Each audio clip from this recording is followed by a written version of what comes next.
என்னதான் இந்தியாவில் நிறைய பைக் பிராண்ட்ஸ் இருந்தாலும் இந்த பிராண்ட் மட்டும்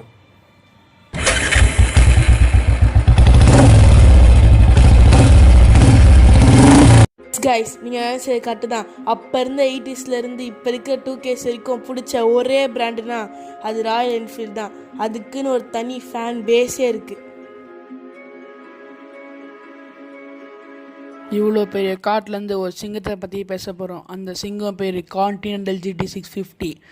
ராயல் என்ஃபீல்ட்லேயே பெஸ்ட் எடிஷன்னா இந்த பைக்கை சொல்லலாம். இது சும்மா புயல் வேகத்தில் பறக்கும். சும்மா ஒரு சிங்கம் மாதிரி கர்ஜிக்கும். ரோட்டில் இருக்கிற எல்லாரும் உங்களை தான் பார்ப்பாங்க. இதோட top speed 170 km/h with a fuel tank capacity of 12.5 liters. Heat 198 kg. சின்ன பசங்களெல்லாம் ஹேண்டில் பண்ண முடியாது. கிரவுண்ட் கிளியரன்ஸ் 174 mm இருக்குது. Front disc 320 mm, back disc வந்து 240 mm. இந்த பைக்கில் 6 ஸ்பீட் கியர் பாக்ஸ் இருக்குது. மைலேஜ் கம்மி தாங்க, 25.5 km/L தான். இன்ஜின் பார்த்தீங்கன்னா 648 cc. செம பவர்ஃபுல்லான இன்ஜின். சின்ன பசங்களுக்குலாம் பிகினர்ஸ்க்குலாம் இது செட்டே ஆகாது. வெறும் ஒரு எக்ஸ்பீரியன்ஸான டிரைவர் தான் இதெல்லாம் ஓட்ட முடியும். சின்ன பசங்களெல்லாம் சுத்தமாக கண்ட்ரோல் பண்ண முடியாது. Thanks for watching.